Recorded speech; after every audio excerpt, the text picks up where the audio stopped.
Alrighty, welcome back. Now we're gonna discuss this week's NXT, AEW, maybe some SmackDown. I don't know, but here we go. Welcome, Stixadam, again to help me break this stuff down. We're breaking down NXT, October 16th. We kick off with Tommaso Ciampa versus Angel Garza, and of course, my boo Jessica is the ref. What did you think about this match? It was a quick one, sort of a squash, but I mean, I thought both competitors looked pretty good. Tommaso Ciampa obviously destroying him. Yeah. I thought it was a good match for Ciampa for his first match back, because you always kind of worry about, I mean, even though you know they've gotten cleared from WWE, but you also worry like how they're going to look, and did they change anything coming off of a major injury. And I thought he looked good, and they allowed Garza to shine a little bit, showing his good stuff too. So that was a good match. You remember that 70s show? Yeah. Angel Garza looks like Fez. I know he does. I was kind of hoping when he talked, he'd be like, how come you're not interviewing me? You son of a bitch. Yeah. Now Kathy ain't going to like me. She ain't going to want to interview me no more. Well, Tommaso Ciampa hits that draping DDT for the win, and you know what I thought was funny is I guess Tommaso Ciampa is going to add another gimmick to his character of kicking and drop kicking his pants. He was like treating his pants like Ric Flair treats his coat. I know. I saw that and I was like, wow. He doesn't like his pants, or he doesn't like the colors. I was thinking, what a time for him to start this gimmick when he's wearing a Mexican flag as pants. I was like, uh-oh, is this going to cause some kind of dumb Twitter bullshit? Yeah, I was totally waiting for the backlash of that on Twitter. Thank God there wasn't any. I think it's because Tommaso Ciampa is awesome. People were just like, he gets a pass. Yeah, it's like, well, you're also afraid that he might show up on your doorstep and just beat the shit out of you. Yeah. Yeah. And then the Undisputed Era comes out. They stare down Ciampa, circle the ring like sharks, and then they toss a USB at Morrow, and then they walk away. On that USB, when they come back from commercial, is a video of Adam Cole talking trash, setting an example. They show the camera pan over to Velveteen Dream laid out on a cargo box or something, and Roddy Strong was shouting at him, trying to just tell him, hey, my dick isn't small, you asshole, or whatever. Yeah. The crowd's all booing. What did you think of the... I'm bigger than Jake. What did you think about this segment? Did you think it was kind of weird with the USB tossing, or what did you think? Yeah, because I mean, I understand it gets a major heel heat, but it's just like a lot of people would just be like, "We got a video to show you," and they point to the Tron, like a Titantron or whatever, and they show it that way. It's like, what was the point of the USB? Could they not find the production truck? They've been at Full Sail for how long?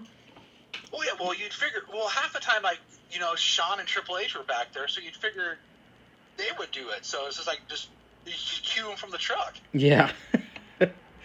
I guess Velveteen's injured, huh? He really does have a back injury or something, so he's going to be out for a while? Yeah, I had wondered that, because I kind of heard that before. He had lumbar problem, just his lower back or something, so I guess that's why he's going to be out for a while, but it's fine. Velveteen needs a vacation anyway, and when he comes back, I bet you those ratings are going to go back up.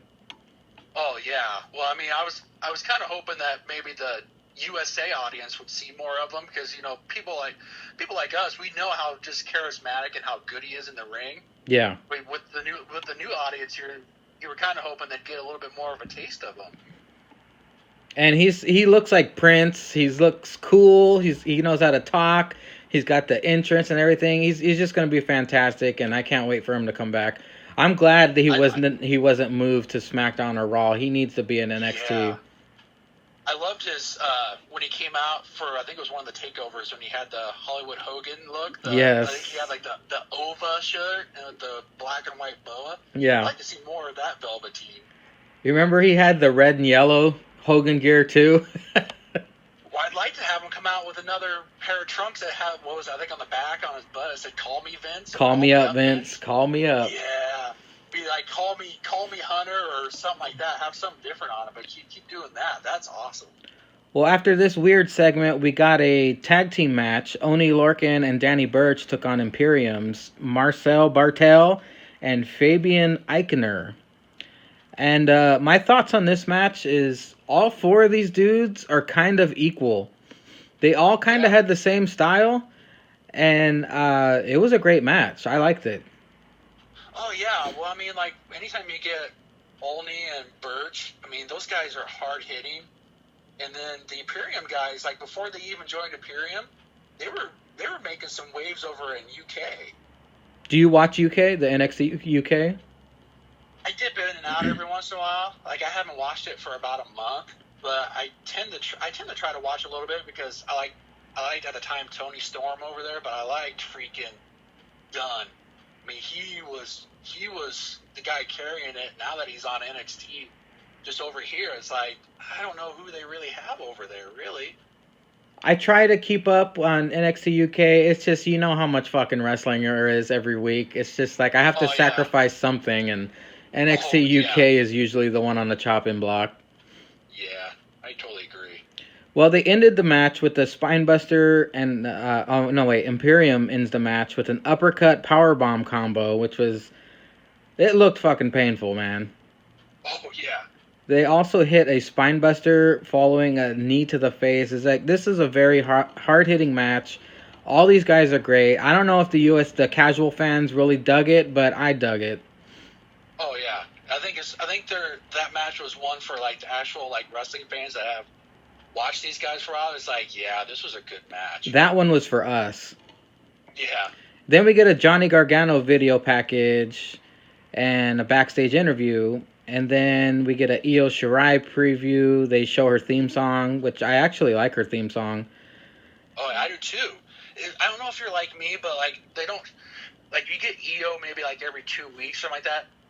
Like after I hear that theme song, it is stuck in my freaking head for like days. So I got to keep listening to it, and then finally you kind of get tired of it. But then after you get tired of it, they bring her back for a wrestling match, so then it gets stuck in your head again. Well, you know what theme song I'm not tired of?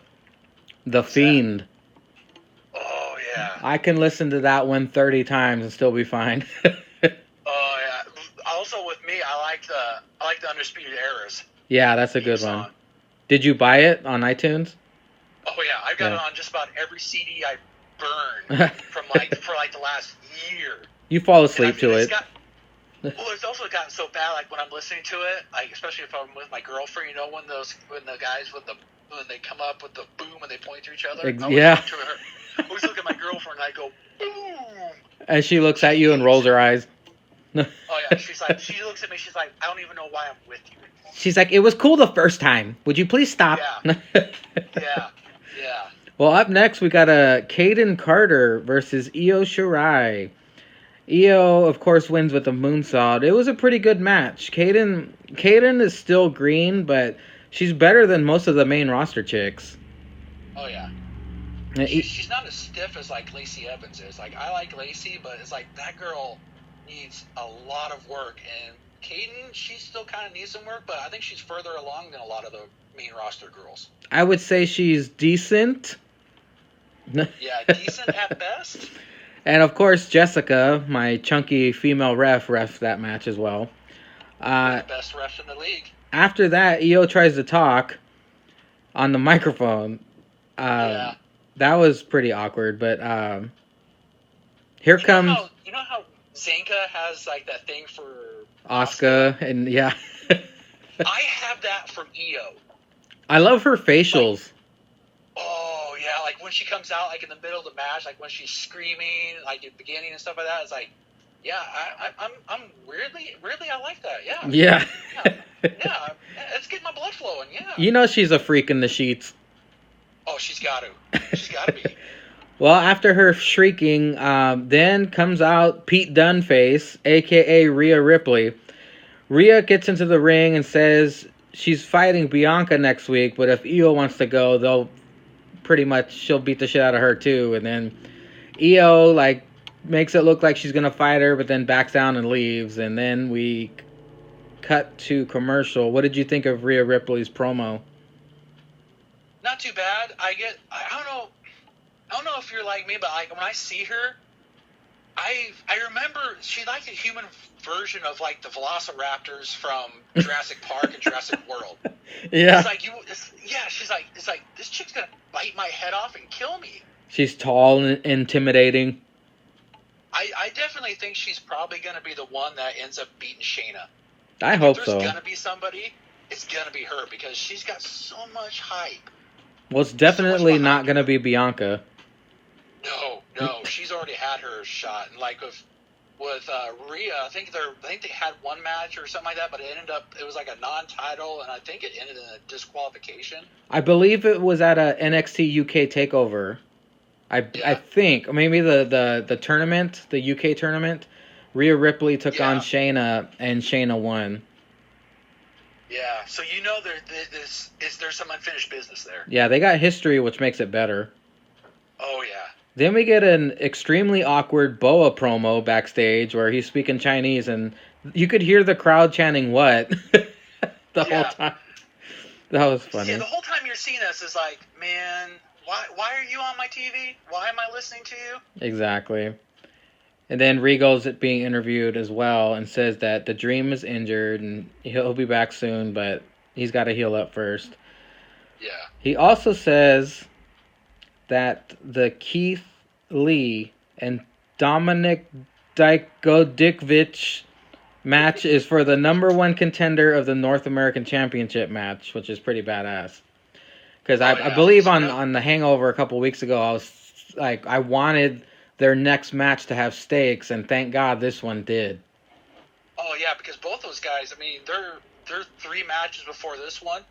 Those guys they're giving it their all, and they're so good. Like they go together, and the moves that these guys, for being bigger guys, these guys move like freaking luchadors. Well, yeah, that was the next match. Up next was Keith Lee, the 320-pounder, versus Dominic. I won't even try to say the last name. The thing that bothered me at first at this match is the beginning. Keith Lee was working Dominic's arm, but Dominic no-sold it. I don't know if you noticed that just in the beginning. Yeah.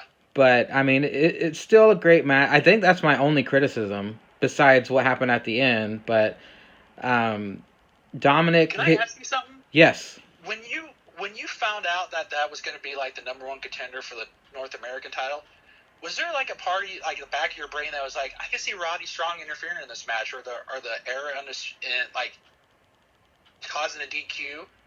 Did you kind of think that? I think I was so immersed in the match that didn't even cross my mind. I was hyped for the match. I should have known though. I was hoping it wasn't going to happen because of the expectations for the match. But then when you kind of heard the crowd and then you saw Roddy come in, it was like, oh man. Yep. Talk about shitting on a dessert. Yeah. Well, Dominic has incredible strength, of course. He hits a standing suplex to fucking Keith Lee, which was incredible. Even a chokeslam bomb. Like, how the fuck are you doing this? Well, especially with a 325-pound guy, it's like, holy crap. But Keith, of course, showed some offense, hitting a devastating shoulder block. He also Keith Lee hit a pop-up, sit-down power bomb. That was fucking impressive. I guess they call it the Spirit Bomb. I didn't know it had a name. But I didn't know that either. Yeah, that was incredible. And continuing with his assault on Dominic's arm, he did a top rope splash to his arm. Then Dominic started selling the injury. Yeah, I thought when he went for the frog splash on the arm, I thought he was actually going to go do that on Dominic. But then when he hit the arm, I was like, did he miss?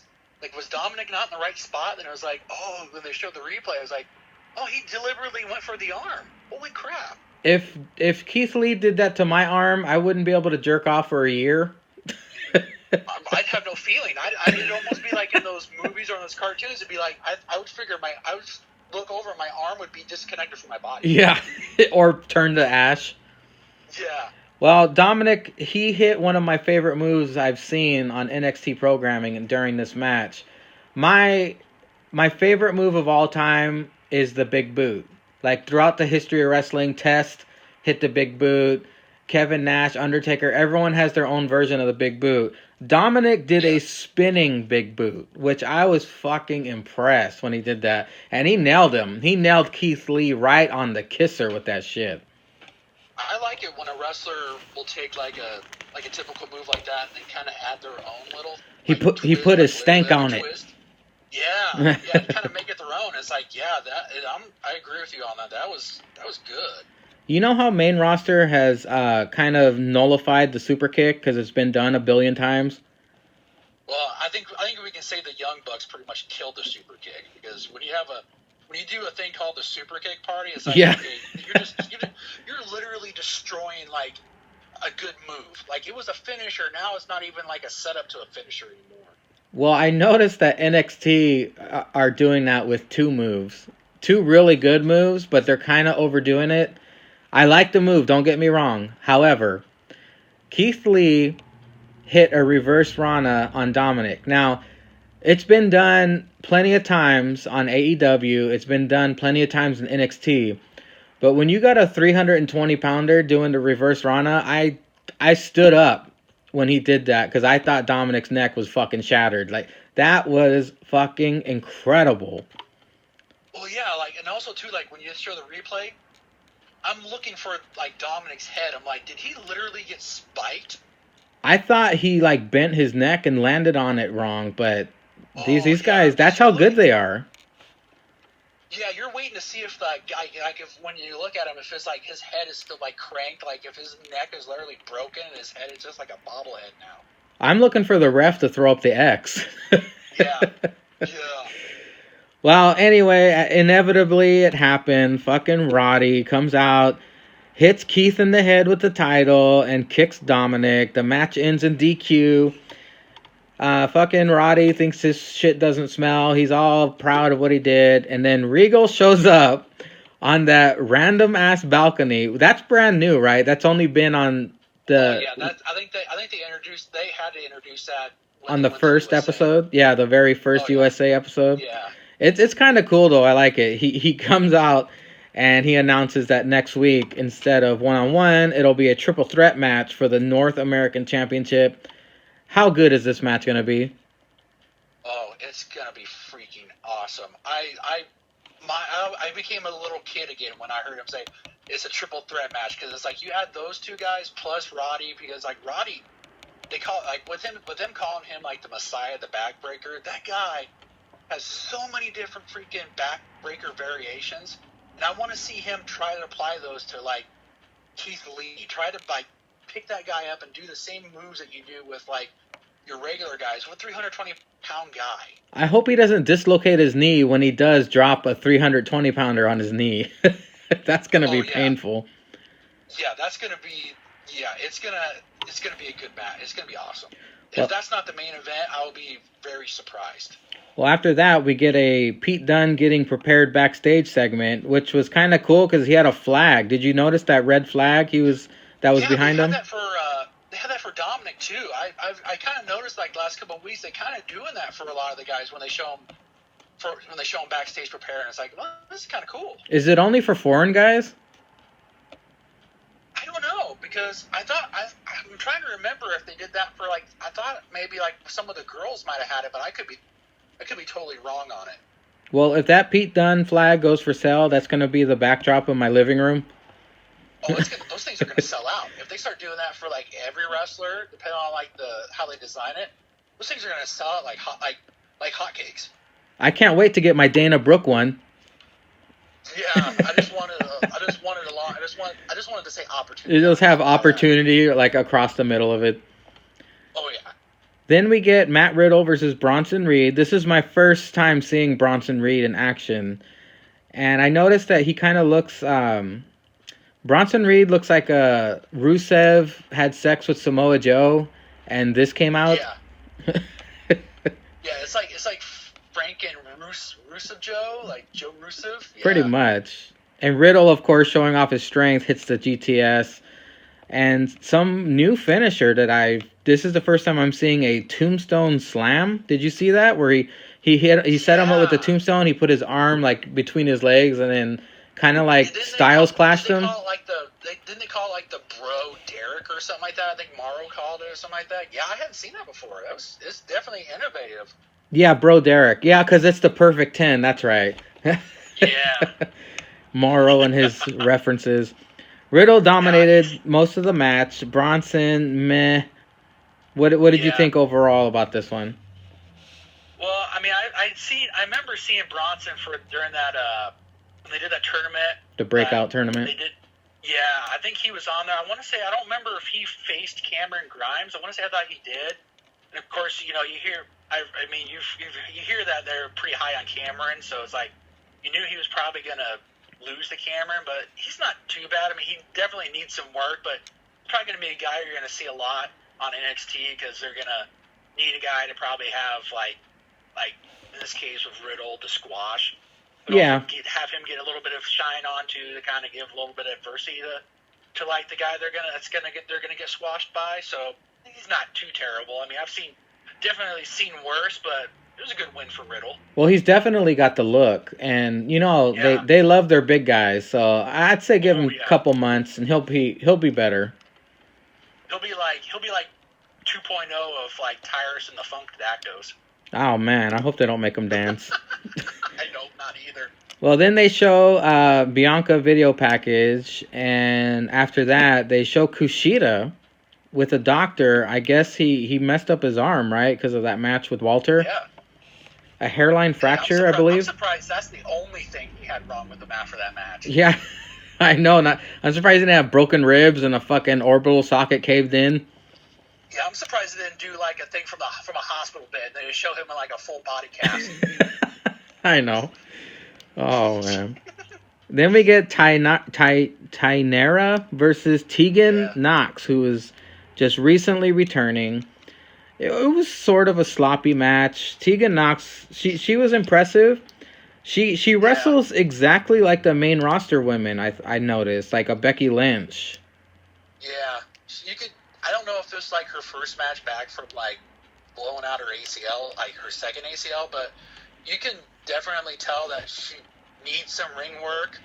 But it was good to get her on TV and good to get eyes on her, so that way you kind of don't forget her, because she had hype coming out of those Mae Young Classic tournaments, and then unfortunately she blew out her ACLs in them. So damn, that was sad when she blew that out. She was crying in the ring, and the audience was trying to cheer for her, and she was just wailing in pain. I felt bad for her.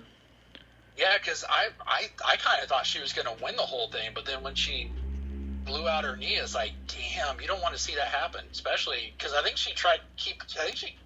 Did she try to keep going in the match? But yeah, she did. She was like dragging along. You're gonna make things a lot worse. Yeah. Plus, her finishing move is called the Shiniest Wizard. She's gonna need one knee to do it, so good thing she rehabbed both. And now she's rocking those Austin braces. She's got the Stone Cold braces, which kind of makes her look badass. Yeah, you kind of wish she kind of get maybe a little bit of a Stone Cold attitude with that. That'd be cool. Maybe give the double birds after giving that Shiniest Wizard.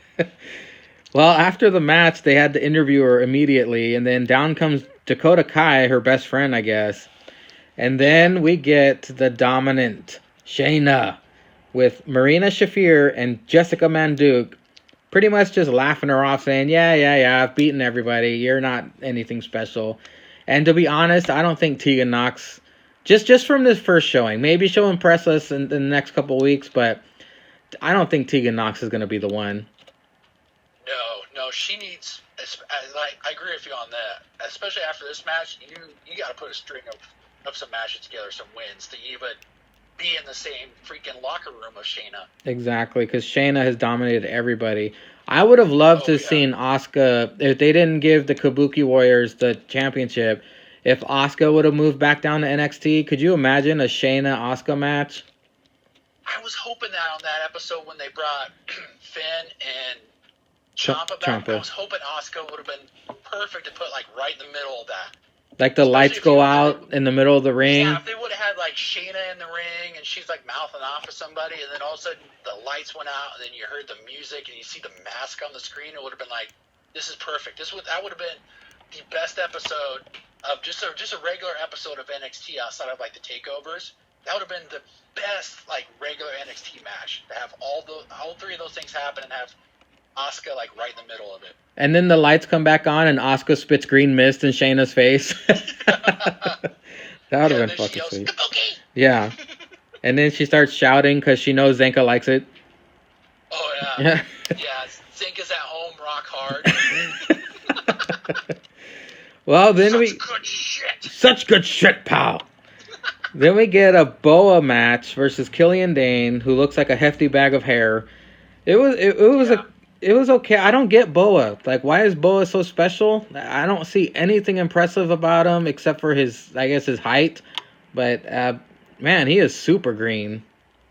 Yeah, unless he's gonna be like the squasher to the stars. But I mean, this guy, I didn't understand it. I mean, I could understand that he wanted to face him because Killian like jumped him, but it's like, yeah, I could have gone without this. I think you're right. I think he is going to be the squasher to the stars because fucking Dane hit he hits the wasteland, a senton, and 3 Vader bombs. That wasn't enough. He needed to make him tap out with a 1-arm camel clutch. Yeah. Well, could you imagine not only having to look up 3 times and seeing that hairy, hefty bag Vader bombing you 3 times, and then you got to get tapped out by that thing. Well, fuck. Well, we should feel sorry for Nikki Cross. She's got to look at that hefty bag full of hair mounting her. Well, you know, Nikki likes to play, so I guess so. She must really like hair. Right down her avenue. It's right down her avenue. Well, after that, we get a Lio Rush video package, and man, I'm so glad Lio Rush is back. He had so much talent. He didn't get to show off on Raw, but he's getting his due now, and I like it a lot. Yeah, I'm glad he's got his stuff together because the guy can go in the ring and he can do everything, and I'm glad he's getting his due. Well, we get our main event next. Pete Dunne, he's coming down to the ring, and apparently the hefty bag of hair was not fully backstage. They argue, and then Pete Dunne does what Pete Dunne does and fucking breaks one of Killian's fingers. And took his time getting to the ring. I think they were trying to kill time for some reason. But well, I don't know. I liked it after he broke his finger. He just kept looking at him. He does the shoulder shrug of like, "This is what I do, man." Yeah, he's like, "You were there, so you know." Yeah, it's like, hey, if you're not gonna get your hairy butt back to the locker room fast enough, I'm gonna help you get back there quicker. Exactly. Then we finally come back from commercial break. Out comes Damian Priest, and we get the match started with my boo Jessica as the ref. Pete focusing on the fingers as he does, and Damian, he kicked Pete onto the apron because they eventually ended up on the outside of the ropes. Fucking Damian Priest kicks Pete Dunne onto what they say the hardest part of the ring, but it really did look like it fucked him up. Oh yeah, I was literally watching him like, is he gonna be okay? Damian, my God, he's got them legs for kicking. Oh, he's got those Shinsuke legs, man. It's like, yeah. If his offense is just predicated on kicks, this guy's gonna literally probably kill somebody one of these days. Well, he took control of the match after that, and they traded grapples back and forth. I think Pete. No. Did Pete hit Damian with the Falcon Arrow, or was it reversed? Because it was during the commercial break, so the screen was like shrunk. I know someone hit the Falcon Arrow. Yeah, I don't remember either. I hate it when they do those. Well, see, I watched the replay on Thursday on WWE Network because I'm not rich enough to have a DVR, but also I like it on the network. Yeah. Because they cut like a lot of the commercials out. Like the only commercials they have on there are like network commercials, and I can deal with those. Yeah. I think when they were doing that, I got up and got something to drink, and then came back and was like, "What the hell happened?" Yeah. Yeah, there's some crazy shit that happens during the commercial breaks, and Pete Dunne brings it. He hit a moonsault to the outside of the ring onto Damian, and he just continues to brutalize his hands. Pete Dunne finally gets the upper hand, and then Pete Dunne hits the Daniel Bryan stomps to his face. Did you see how fucking hard he was kicking him? Oh yeah, he's done that the last couple opponents is like, holy crap, you're gonna. I mean, how the guy doesn't lose any freaking teeth or a molar or something like that is just amazing. Or even get concussed. Yeah, because like when you watch him, it's like he's literally bouncing his head off that mat, and there's not that much protection on that mat. The only saving grace for Damian Priest was his long fucking legs again. He just reached his foot up and started kicking Pete in the fucking skull. Yeah, well, I'd like to see him use those legs like to possibly integrate like a submission move, because like it seems like every wrestler has some kind of submission move. So I would like to see him kind of use that towards that, maybe like a figure four or even some kind of like this freakier one. Hopefully he gets one, but he did hit the Razor's Edge right after that. Razor's Edge, it's funny because he sounds like Razor Ramon when he does his promos, and then he goes and hits the Razor's Edge. Yeah, that was freaking good. That was a good Razor's Edge. Not very many people do that very much anymore, but I still pop when they do it, so it was freaking awesome. And just when you think things couldn't get any crazier, fucking Damian does a somersault moonsault to Pete Dunne on the outside of the ring. This dude can fly, he can kick, he's got the charisma, he's got the song, he's got the entrance. I think he's going to get called up very fast. The only thing missing is the gold chain and the toothpick, man. Oh, and the bow and arrow. He'll eventually get one, watch.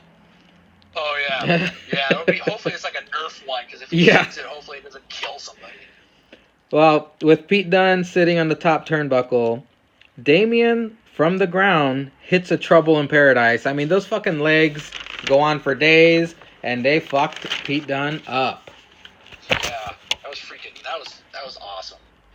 And then there is a Frankensteiner, then a chokeslam. These guys trading blows in the middle of the ring. The crowd was going crazy when they just started trading blows right in the middle of that ring. Damian hits a lariat. He goes for his finisher, counters with the enziguri, hits a Trouble in Paradise. Fucking Pete Dunne elbows Damian in the head. Pete goes for the moonsault. Damian counters with the corner in the ref. Poor Jessica. Damian just fucking penalty kicks Pete Dunne in the balls. My God. That's the one move nobody kicks out of. No. It was like freaking Messi going for the game-winning goals. It was like, bam, right in the wickets. Which is kind of strange because I don't know if you watched Pete Dunne versus Walter, but the shit that they did to each other, you would think Pete Dunne could survive a kick in the balls after Walter beating the holy fuck out of him during that whole match. You would think if you survived a match with Walter, you could survive anything. A bus hitting you, you'd be able to kick out of that? Yeah. Well, then Damian hits the Crossroads for the win. And what was funny is when they replayed Damian kicking Pete Dunne in the balls, Morrow called it, he hit him in the balls eye. Yeah. I thought that was fucking cool. Morrow's got good one-liners, man. Morrow's the best. He is the best right now. Yeah. So what was your favorite part of NXT this week? I'm gonna have to go with the Pete Dunne Damian Priest match. I mean, I was hoping that it was gonna have all it would have, and it did. I mean, it was a hell of a good match. It was main event worthy, and those guys put a good match, and I'm hoping that maybe they'll continue to go forward with it. Well, if Keith Lee and Dominic, if they would have had an actual finish, that might have been my favorite match. But Pete Dunne. They would have. The DQ at that, I mean, that soured me on the match. But I mean, I can kind of understand going forward with it. But I mean, the freaking Dunne and Priest, it was right there. That actually having a finish for that match was the one that put it over Dominic and Keith. Did you check out Dynamite? No, I'm actually going to watch it tonight. I only was able to catch AEW Dark, but I caught the Jericho Darby match. I was kind of disappointed with that one. I mean, I was kind of disappointed with the end of it. Oh, so you saw the main event? Yeah. My girlfriend at work was like, "Hey," she's like, she had a TV on, so she's like, "Hey, you want to come check out Darby and Jericho?" So I was like, "Yeah, sure, why not?" The best part about that match, which is something we haven't seen, I don't think ever, is dude getting his hands duct taped behind his back, and him still being able to do moonsaults with his hands tied behind his back. I was glad to see something different because it seems like whenever they want to do something like that, it's always handcuffs. Like they always, hey, look, guess what I found underneath the ring? Yeah. They just happen to be there. I'm glad to see them give Darby shine because a lot of the people haven't seen him out in like singles matches outside of like last week's, but like this match that he did of Cody that went to like a draw, that was a good freaking match. I mean, it was a good back and forth match. This AEW Dynamite this week, it kind of let me down. Like, I'm going to make sure your expectations for this show are so low that when you actually watch it, you're going to be like, hey, it wasn't that bad. All 3 Dynamite shows that have been on TNT have all ended sort of the same way, where everybody comes out at the end and it's either chaos or, like in this case, celebrating with the bubbly. But a little bit of the bubbly.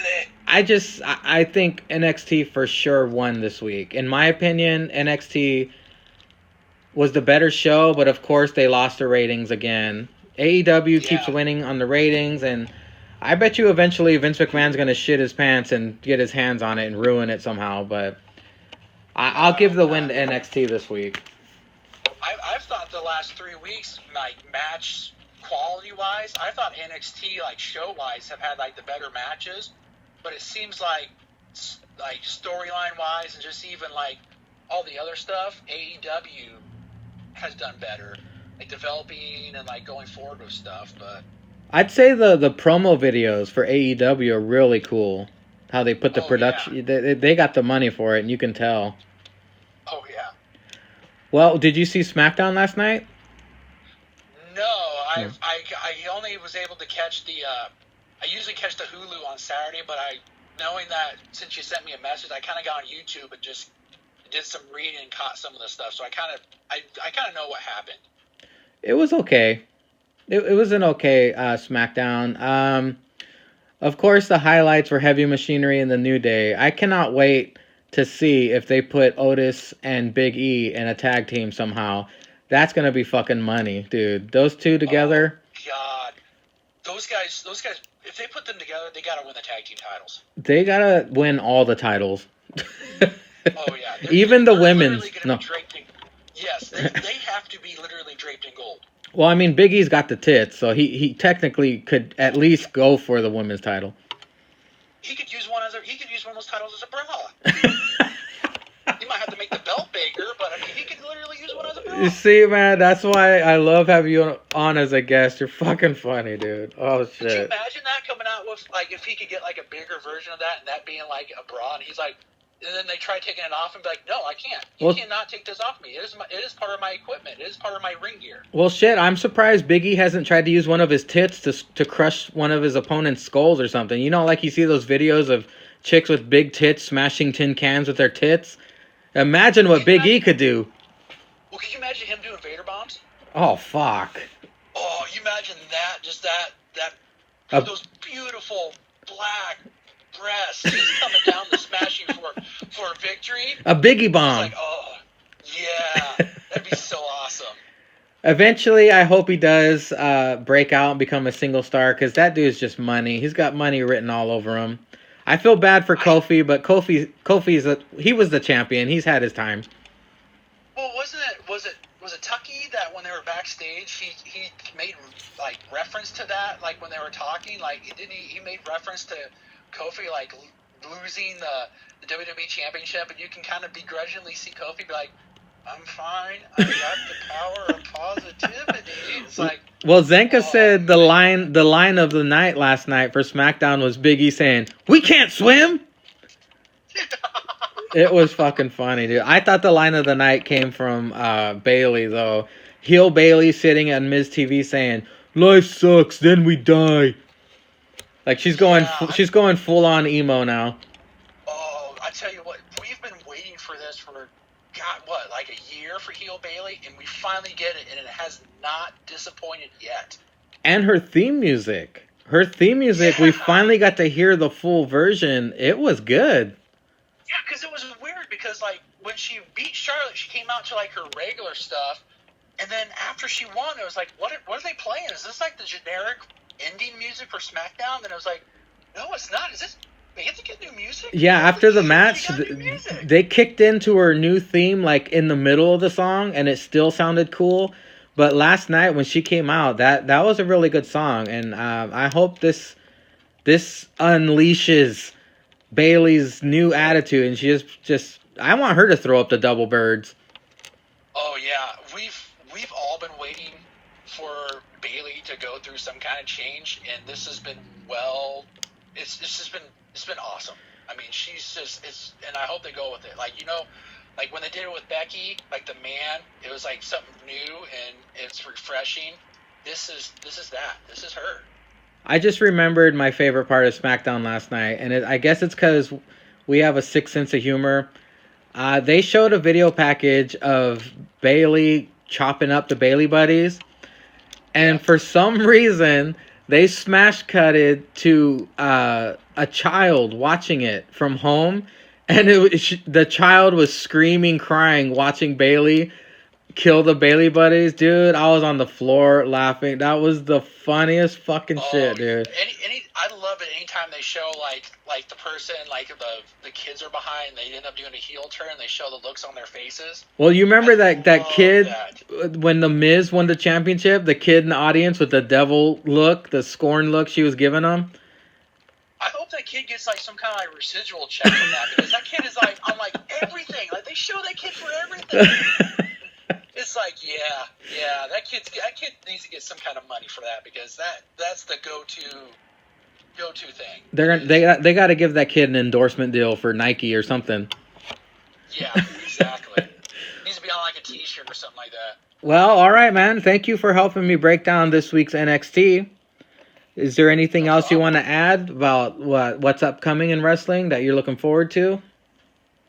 I really hope that Daniel Bryan and Roman Reigns do not become tag team champions, because I'm afraid. I think Zanka and Jake both talked about that. It's like, I hope that does not happen. I really hope not. Well, I know one thing. Daniel Bryan is not going to Saudi Arabia, so they got to replace him for Roman. Like, if Roman has another tag... Oh, he does have that tag match. He's the leader of Team Hogan now. Yeah, he's the leader now. I think they've got, Hogan's team is all set. I think there's just waiting for one more person for Flair, I think, from what I saw last night. It's got to be Sami Zayn. Why wouldn't it be Sami Zayn? Who else do they got?